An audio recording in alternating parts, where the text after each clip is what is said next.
Salut, c'est Hugo, j'espère que vous allez bien. Joe Biden a été élu président des États-Unis et aujourd'hui on va répondre à un maximum de vos questions. Alors vous m'avez posé beaucoup de questions sur Instagram en story, on va pas faire les milliers de questions qu'on a reçues, mais je vais donc répondre à celles qui sont le plus revenues. Et avant de commencer au passage, la vidéo est tournée actuellement en voix off parce qu'on est en déplacement aujourd'hui, mais la vidéo de demain d'actu du jour sera à nouveau en face caméra, toujours depuis les États-Unis. Alors déjà, donnons les dernières informations, le candidat démocrate Joe Biden a été élu 46e président des États-Unis selon le décompte de tous les grands médias américains dont CNN ou encore Fox News. En fait, ce qui s'est passé, c'est qu'il est arrivé en tête samedi matin dans l'état de Pennsylvanie, ce qui lui a rapporté 20 grands électeurs et donc permis de dépasser le nombre de 270 grands électeurs nécessaires pour devenir le prochain président. Par ailleurs, selon le décompte de l'agence AP, qui peut être légèrement différent de celui de d'autres médias, il a également battu Donald Trump en Arizona et dans le Nevada, et donc à l'heure où je tourne cette vidéo, il est à 290 grands électeurs. Le résultat a donc mis du temps à arriver, 4 jours, le temps notamment de pouvoir compter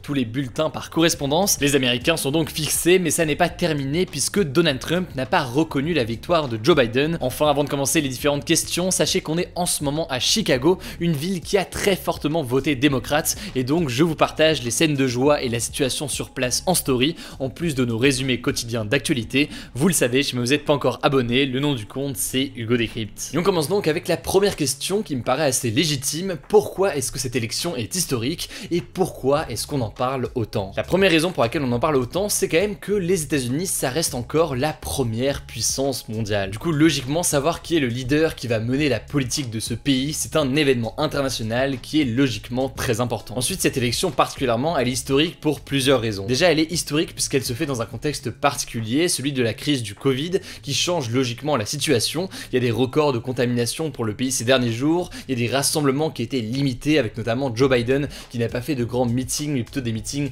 en drive-in, donc en voiture. Bref, la crise du Covid-19 ajoute une situation assez particulière. Au-delà de ça, c'est une élection qui est assez historique puisque l'un des deux candidats, en l'occurrence Donald Trump, fait énormément parler. Depuis qu'on est arrivé ici aux États-Unis, on le voit très bien en parlant avec des gens au quotidien, des habitants qui votent pour Trump, pour Biden, et bien Donald Trump est un candidat qui est très polarisant. Il y a en fait énormément de personnes qui l'adorent, mais il y a aussi énormément de personnes qui le détestent. À partir de là, donc, cette élection fait beaucoup parler, et d'ailleurs, le résultat, c'est quoi? Eh bien, plus de 140 millions de personnes ont voté. Ça n'était jamais arrivé dans l'histoire américaine. Joe Biden a battu le record du candidat ayant reçu le plus de votes, et Donald Trump est juste derrière, là aussi, avec cette élection. Bref, c'est une élection historique, et ça se traduit aussi dans les votes, puisque, encore une fois, 140 millions de votants, c'est tout simplement un record. Alors, à partir de là, pourquoi est-ce que nous, on parle autant de cette élection américaine? Eh bien, déjà, parce qu'on a l'habitude de parler beaucoup de sujets à l'étranger, ça me paraît en fait assez important de parler de ce qui se passe pas seulement en France mais aussi à l'étranger, que ce soit aux États-Unis, que ce soit en Afrique comme on a parlé de la Côte d'Ivoire ces derniers jours, ou encore en Asie avec ce qui se passe en Thaïlande par exemple ces dernières semaines et qu'on a pu évoquer sur la chaîne. Bref, ça me paraît important de parler des événements internationaux majeurs qui se passent en ce moment, et donc logiquement cette élection aux États-Unis, ça me paraît assez essentiel d'en parler. Enfin, nous on a eu cette occasion de pouvoir aller sur place couvrir l'événement sur le terrain, vous l'avez sûrement vu avec nos résumés quotidiens d'actualité tournés depuis Washington, avec aussi notamment notre reportage tourné en immersion dans un meeting de Donald Trump. Bref, on a essayé d'aller sur place pour vous faire vivre cette élection au mieux. D'ailleurs, une question qui est beaucoup revenue, c'est la suivante: comment est-ce qu'on a fait en fait pour partir aux États-Unis en cette période de coronavirus? En fait, déjà, ça faisait très longtemps que je voulais qu'on aille sur le terrain pour couvrir cette élection, pour vous faire vivre au plus proche l'actualité et ce qui se passe ici aux États-Unis, parce qu'encore une fois, donc c'est une élection qui était assez historique. En fait, ce qu'il faut comprendre, c'est que les frontières sont pas complètement fermées entre les États-Unis et l'Europe en ce moment. Tous les jours, il y a des vols qui vont de l'Europe aux États-Unis, des États-Unis à la France, etc. Et donc ce qu'on a fait, on a fait la même chose que les autres médias qui ont pu partir aux États-Unis.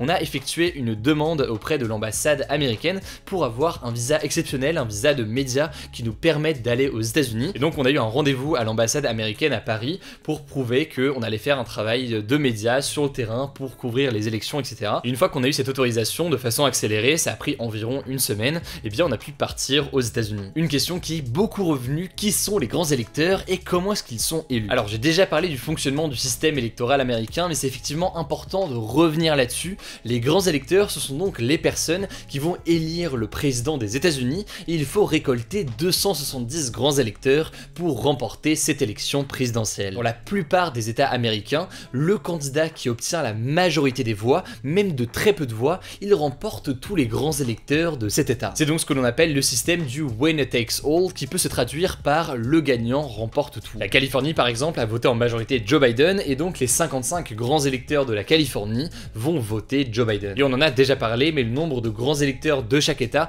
dépend en fait surtout de la taille de la population de chacun des états. Ces grands électeurs donc, ils se réunissent dans un collège électoral qui se réunira le 14 décembre pour désigner le futur président, sachant que c'est extrêmement rare que les grands électeurs votent différemment que le candidat désigné dans leur état, et donc c'est plus une formalité qu'autre chose. On sait que c'est Joe Biden qui va être élu à ce moment-là. Mais alors qui sont concrètement ces grands électeurs? En fait, ils sont désignés par chaque parti politique au cours des mois avant l'élection et dans des conditions qui varient selon chaque état. La seule chose qui ne change pas, c'est que ça ne peut pas être des sénateurs ou alors des représentants. En fait, les grands électeurs sont souvent des inconnus du grand public. D'ailleurs, j'en profite pour faire un point sur les prochaines étapes pour que ce soit bien clair. Là, Trump reste à la Maison Blanche. En décembre, les grands électeurs vont élire Joe Biden et le 20 janvier, à l'occasion de ce qui est appelé l'Inauguration Day, Joe Biden va donc prendre la place de Donald Trump. Autre question, pourquoi les États-Unis ont ce système de vote un peu bizarre et pas comme nous? Eh bien, contrairement à la France, les États-Unis c'est un pays fédéral, c'est-à-dire qu'il se compose de différents états fédéraux qui ont une grande autonomie avec par exemple leurs propres lois. Ce système de grands électeurs, je vous la fais courte, mais il permet donc notamment de donner la parole à chaque état. Après, très régulièrement, des politiques appellent à mettre fin à ce système et à passer sur un système comme en France. Pourquoi? Eh bien parce que parfois, selon certains, ça mène à des situations bizarres. Par exemple, en 2016, Trump avait moins de votes de la population que Clinton, mais il a tout de même remporté la présidentielle parce qu'il a réussi à l'emporter dans certains états clés qui lui ont rapporté des grands électeurs. Alors cette année, cela dit, c'est pas le cas. Joe Biden a bien récolté le plus grand nombre de grands électeurs, mais il a aussi récolté le plus grand nombre de la population américaine. Autre question rapidement, mais qui est très importante, est-ce que tu peux nous expliquer les résultats de la Chambre des représentants et du Sénat? Et oui, en effet, les Américains ne votaient pas uniquement pour leur président ces derniers jours, ils votaient aussi pour élire les membres du Sénat et de la Chambre des représentants, qui sont les deux chambres du Congrès, un peu l'équivalent du Parlement chez nous en France, avec l'Assemblée nationale qui est l'équivalent de la Chambre des représentants, et le Sénat qui logiquement est l'équivalent du Sénat. Pour la Chambre des représentants, je vous explique pas tous les détails, mais les élections ont lieu tous les 2 ans. Depuis 2018, c'est les démocrates qui étaient majoritaires, et ça ne devrait pas changer cette année. Les résultats définitifs ne sont pas encore connus, mais selon l'agence AP, les démocrates ont obtenu 214 sièges contre 195 pour les républicains, et il en faut 218 pour avoir la majorité. Les démocrates sont donc assurés d'avoir la majorité à la Chambre des représentants avec les derniers résultats, mais leur score sera probablement moins important qu'en 2018, et leur majorité sera donc moins importante. A noter au passage, parce que vous la connaissez sûrement, que la démocrate Alexandria Ocasio-Cortez, qui est aussi la plus jeune élue au Congrès, a été réélue à la Chambre des représentants dans sa circonscription à New York. Pour ce qui est du Sénat, qui est aujourd'hui républicain, les Américains étaient appelés à renouveler un tiers des membres. En l'occurrence ici, c'est les républicains, donc le camp de Donald Trump qui a l'avantage. Sur les 35 sièges en jeu lors de cette élection, ils en ont obtenu 18 contre 13 pour les démocrates. Au total, sur tout le Sénat, les républicains possèdent donc pour l'instant 48 sièges contre 46 pour les démocrates, et il faut 51 sièges pour avoir la majorité. En revanche, et c'est là que ça se complique, il faut 3/5 du Sénat, donc 60 voix, pour faire adopter un projet de loi, ce qui est donc hors d'atteinte pour les républicains comme pour les démocrates. Alors je vais pas rentrer dans les détails aujourd'hui et on aura l'occasion de revenir dessus dans les jours à venir, mais ça veut dire que les démocrates risquent de devoir négocier régulièrement avec les républicains pour faire passer certaines lois. Cela dit, et c'est très important de le noter, sans la majorité au Sénat, Joe Biden pourra quand même exercer son pouvoir en prenant des décrets présidentiels. Ce sont en gros des directives signées de la main du président et qui n'ont pas besoin d'être acceptées par le Congrès. Les décrets présidentiels sont jugés moins prestigieux qu'une loi adoptée au Congrès, et plus largement il y a certaines limites, mais c'est souvent utilisé par les derniers présidents américains comme Donald Trump qui en a signé plus de 140 lors de son mandat. Ah oui, et au passage ça prendrait trop de temps dans cette vidéo, mais on prendra le temps dans les jours à venir de revenir sur le programme de Joe Biden. Autre question qui est beaucoup revenue, comment est-ce que Trump est vu ici aux États-Unis? Alors déjà, c'est assez important de noter que Trump est quand même extrêmement populaire. Alors évidemment, il fait pas l'unanimité, on vient de le dire, il y a beaucoup de gens qui ne l'aiment pas,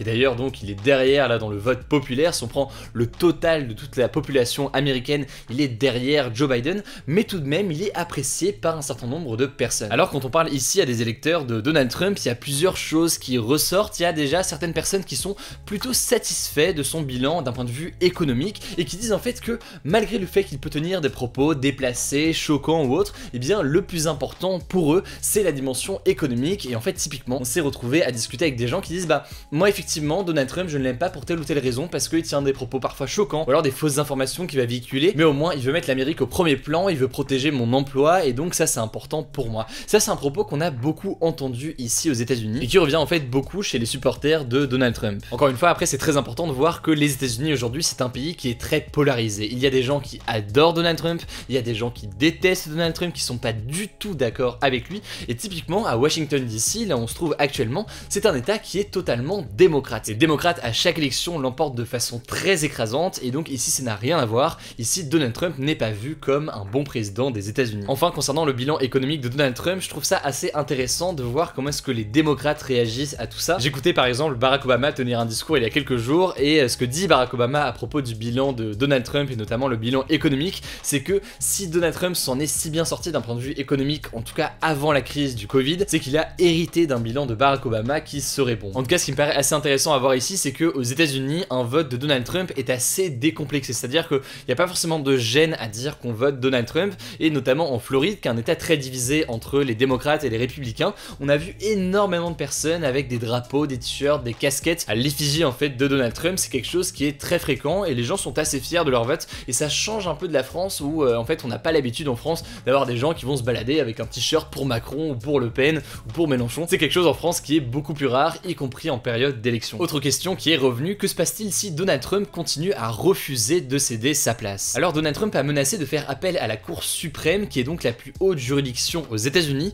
On en a parlé dans les actus du jour cette semaine sur YouTube, mais Donald Trump considère qu'il y a eu des fraudes, notamment à cause des votes par correspondance. Mais le truc c'est que en réalité, Donald Trump ne peut pas saisir la Cour suprême comme ça, car personne ne peut saisir la Cour suprême. Elle se saisit toute seule si elle considère qu'il y a une raison d'intervenir. Or, pour qu'elle se décide à le faire, il faudrait que le camp de Donald Trump prouve qu'il y a eu une fraude massive. Or, pour l'instant, le camp de Donald Trump n'a pas apporté d'éléments permettant d'attester une fraude massive qui aurait fait basculer l'élection. Encore une fois, il peut y avoir des irrégularités et c'est tout à fait normal de se plonger là-dedans et que Donald Trump demande à contester ou en tout cas à vérifier ces éléments. Mais pour l'instant, et c'est très important de le noter, Donald Trump n'a pas été en mesure de prouver qu'il y avait une fraude massive. Par ailleurs, même si la Cour suprême décide d'intervenir, ce n'est absolument pas sûr qu'elle donnera raison à Donald Trump, malgré le fait qu'une grande partie des membres de la Cour suprême soient républicains comme lui. S'il n'y a pas de fraude massive avérée, eh bien la Cour suprême, qui est le garant de la démocratie aux États-Unis, ne donnerait pas raison à Donald Trump, puisque autrement ça pourrait entacher la réputation de l'institution et sa légitimité. Autre question qui est beaucoup revenue, si malgré ça Donald Trump refuse toujours de partir, qu'est-ce qui pourrait se passer? Eh bien dans ce scénario poussé à l'extrême, Donald Trump pourrait être escorté et expulsé en dehors de la Maison Blanche